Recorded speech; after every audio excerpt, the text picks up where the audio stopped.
Olá, Vascaíno. Notícias que vêm dos bastidores de São Januário diz que Pedrinho bateu o martelo e decide sobre o novo treinador do Vasco. Te conto essa história daqui a pouco. Antes, deixa eu só pedir para que você não esqueça de deixar o like nesse vídeo. O seu like ele é muito importante. E pedir para que você se inscreva no nosso canal. Aproveita, vai lá e ativa o sininho de notificações, aquela opção todas. Que assim, sempre que tiver vídeos novos por aqui, o YouTube te avisa. Não esquece, meu amigo, de deixar o like no vídeo.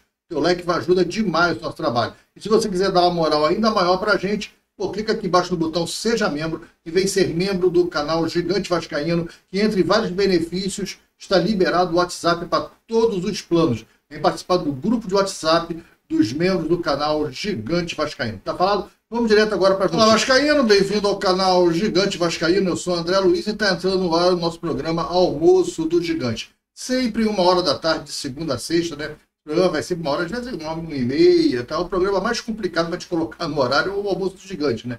Isso porque às vezes eu chego muito em cima da hora e aí fica tarde para gravar. Mas enfim, hoje eu acho que a gente vai conseguir colocar aqui o programa no horário, 1h da tarde. E a notícia é essa do treinador do Vasco que tá bombando, né? Eu fiz coloquei uma enquete, tá rolando a enquete ainda aí no canal sobre quem você gostaria que fosse treinador do Vasco, né? E aí eu peguei que estavam as indicações mais fortes, que é o Thiago Carpini, que está no Vitória, o Felipe, a continuação do Felipe Maestro, o Fernando Diniz e até o Ramon Dias, né? Então está se falando do Emiliano Dias vir para o Vasco, né? Na dupla com o pai. O Ramon e o Emiliano retornarem para o Vasco, né? O Emiliano já deu uma declaração dizendo que gostaria de voltar, não tem problema nenhum com o Vasco, um grande clube. Quando estava lá no Corinthians, o pai falou besteira. Agora foi mandado embora, tomaram um pé na bunda do Corinthians, já está falando que o Vasco é um grande clube, que quer voltar. Esses caras são assim, ficam cavando, né? Para poder também, para ganhar o que os caras ganham, né? Tá bom, essas cavadas assim, acho que eu faria a mesma coisa, né? Ganhar 1 milhão, né? Falando de 1 milhão, o Fernando Diniz ganhava esse salário no Cruzeiro. Parece que o salário dele no Cruzeiro era de R$1 milhão. O Vasco vai ter grana a pagar Fernando Diniz por R$1 milhão, se bem que tem um jornalista vascaíno que diz que o Felipe Loureiro ganha como diretor de futebol R$1 milhão. Aliás, outra patetada, né, da diretoria do Vasco, que tem uma comissão técnica permanente e não confia nos caras, o Bruno Lazzaroni e Luizinho Quintanilha. O que faz Bruno Lazzaroni e Luizinho Quintanilha, né? O Vasco tem 2 treinadores, né, como auxiliar na comissão técnica permanente, e aí, em vez de colocar os caras como treinador interino, não, traz um diretor diretor técnico de futebol, que nem os treinos ele acompanha. O Felipe não acompanha todos os treinos, né? Ele tem todo um trabalho com os scouts que ele fica, nem toda hora ele está disponível para assistir treino, né? Ele não está lá dentro do treino do campo. Diferente do Quintanilha e do Bruno Lazzaroni, né? O Luizinho Quintanilha e o Bruno Lazzaroni estão sempre lá, mas são parceiros, são amigos, né? Foi por isso que estão empregados lá no Vasco. Não tem sentido nenhum você ter uma comissão técnica permanente e quando você tem uma vaga, né, de treinador titular, você não ter os caras, né? Por exemplo, a mesma coisa seria, nós temos o Daniel Félix, que é o chefe do departamento de performance, que é um preparador físico. A saída da comissão técnica do Carille, porque o Vasco mandou embora só o Carille, foi embora toda a comissão técnica dele. Levou os preparadores físicos, já pensou? Aí o Daniel Félix, em vez de assumir, o Vasco traz um outro cara e o Daniel Félix está lá, não assume. É a mesma coisa, a bola da vez é o Daniel Félix, ele está assumindo a preparação física, a bola da vez era a comissão técnica permanente. Aí se você fala, mas quem confia no Bruno Lazzaroni e no Luizinho Quintanilha? Ok, eu aceito esse ponto. Então, para que tem os caras lá? Está pagando salário para os caras para quê? Para que você tem 2 profissionais recebendo salário mensal no Vasco? A pergunta é, para quê? Quando você precisa qual é a contribuição que esses caras estão dando ao Vasco? São perguntas que precisam ser respondidas, né? O presidente Pedrinho, ontem na coletiva, encheu a boca para falar que a gestão é profissional. O Vasco é uma empresa, a gestão é profissional. Ué, como assim? A gestão é profissional, o Vasco é uma empresa, tá certo? A Gama Safra é uma empresa, o futebol do Vasco é uma empresa, concordo. A gestão é profissional, não é.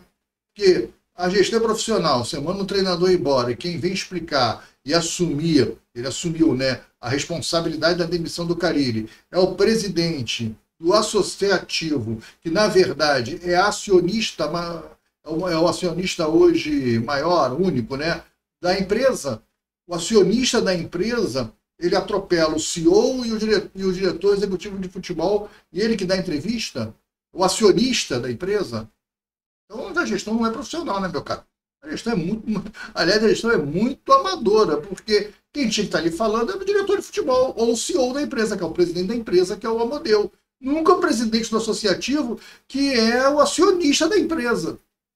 O Vasco da Gama Associativo ele é o acionista da empresa. Então amanhã o Vasco da Gama tem um parceiro. O Vasco vende a SAF, mas não vende a maioria das ações. O Vasco fica com 70%, não botou ao contrário. O Vasco fica com 70% das ações e vende 30% para uma outra empresa. Então você tem uma assembleia, né, uma constituição societária, onde o Vasco tem 70% e a outra empresa tem lá 30% da empresa, do Vasco SAF. E aí o que vai ter? Vai ter que ser feito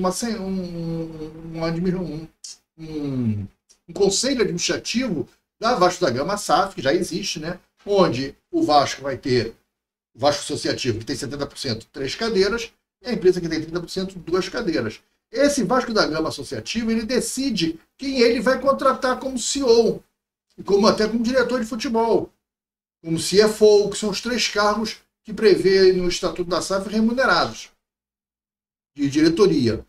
Cara, daí em diante, tem que deixar os caras tocarem a bola e o CEO prestar conta para o conselho administrativo. Mas as decisões têm que ser feitas pelo CEO, não é pelo presidente do associativo, que é só um dos acionistas. Então, a gestão não é nada profissional. O Pedrinho está dentro do Vasco, dentro do futebol do Vasco, estrambelhando lá. Gestão profissional, meu amigo, não tem isso aí. Eu acho que legal que nenhum jornalista pergunta, né? Falou, ô, senhor Pedrinho, com todo respeito, o senhor acabou de falar que a gestão é profissional, mas o senhor é o presidente do associativo que é acionista da empresa. Era o senhor que tinha que estar aqui falando isso, então, já que a gestão é profissional, uma gestão profissional é o senhor que manda embora o treinador? É o acionista que manda embora? Já pensou, cara? Já pensou essa história? É mais ou menos assim, a Petrobras tem um conselho administrativo que tem seus acionistas, onde o governo parece ter a maior parte das ações. Já pensou? O Lula, que é o presidente do Brasil, né, ele chega lá na Petrobras e fala, vou mandar esse gerente de produção embora. Pô, você não pode mandar o gerente de produção embora, pô. Você é o presidente do maior acionista da empresa, mas você não pode ter um presidente. A empresa tem um presidente, tem um CEO, tem o diretor lá de produção. Aí você chega e mandar o gerente de produção embora. É o que o Vasco fez. É a mesma situação, dá para entender? Fazendo um comparativo, a gente poder entender o que o Vasco fez. Mas aí, falando do nome, o nome está definido. Quem vai ser o treinador do Vasco? Ninguém sabe, na verdade, mas para essas 5 partidas, que é agora, primeiro jogo do Operário, depois volta para o Rio de Janeiro para jogar domingo contra o Palmeiras em Brasília, viaja para a Venezuela, joga quarta-feira contra o Puerto Cabello, volta para jogar em Salvador contra o Vitória, viaja para a Argentina para jogar com o Lanús. Essas 5 partidas vai ser esse cara aqui, o nosso treinador. Acabou. Felipe Loureiro, batelo batido, está resolvido. Pedrinho resolveu que o Felipe vai fazer esse trabalho dos 5 jogos. Bem, até perder. Né? Dos 5 perde 3, quero ver manter o cara. Vamos lá, como é que vai ser agora? Também tem o seguinte, né? Se o Felipe dos 5 empata 1, ganha 4, pô, vai ser difícil tirar o Felipe, né? Para botar o queridinho, que é o Fernando Diniz. O queridinho do Pedrinho é o Fernando Diniz. E o Fernando Diniz está doido para voltar para o Vasco. Ele gosta do Pedrinho, ele é amigo do Pedrinho, ele acha que o Pedrinho tem um pensamento de futebol parecido com o que ele pensa de futebol, ele não está muito afim de ir para o Santos, ele está com uma conversa com o Santos, ele não está muito afim de ir para o Santos, ele acha que o técnico do Santos e o diretor de futebol do Santos, desculpa, o presidente do Santos e o diretor de futebol do Santos são muito amadores, ele gosta mais da visão de futebol do Pedrinho, ele está muito inclinado a ficar no Vasco, enfim, está tudo indicando que vai ser o Fernando Diniz, mas parece para esses 5 jogos, nem o Diniz quer pegar essa bomba, até porque vai pegar um time que não vai parar no Rio de Janeiro, não vai treinar, vai ser só bate-papo dentro do avião, porra, deixa o Felipe lá, e pelo menos ele já conhece os caras. Parece que é isso, parece que o martelo está batido realmente, está resolvida essa questão. Nesses 5 próximos jogos vai ser Felipe Maestro, né? Então nós vamos ter aí o quê? 2 semanas de Felipe Maestro, e depois vamos ver o que seja o que Deus quiser com o Fernando Diniz. Eu acho que é isso que está se desenhando, e se for isso, é só rezar para que dê tudo certo. Tá falado? Galera, não esquece de deixar seu like, não esquece de comentar o que você acha. Vai lá, vota na enquete, vou deixar a enquete até o vídeo da noite, tá? O vídeo da noite, quando for umas 5 horas, rapaz, eu vou fechar a enquete para poder gravar o vídeo do resumo gigante, tá falado? Vai ao ar às 7 horas da noite, sempre segunda a sexta, sempre às 7 horas da noite, sempre dias que não tem jogo do Vasco. Quando tem jogo do Vasco, aí não tem resumo gigante, ok? Então é isso, fique com Deus, um grande abraço, não esquece de deixar o like, vem ser membro do canal, comenta, curte e me espera às 7 horas da noite, estaremos juntos para trocar mais ideias. Se tiver novas notícias do Vasco, a gente falar das novidades do Vasco ao longo desse dia aí. Olha, um grande abraço, fique com Deus, até mais tarde. Tchau.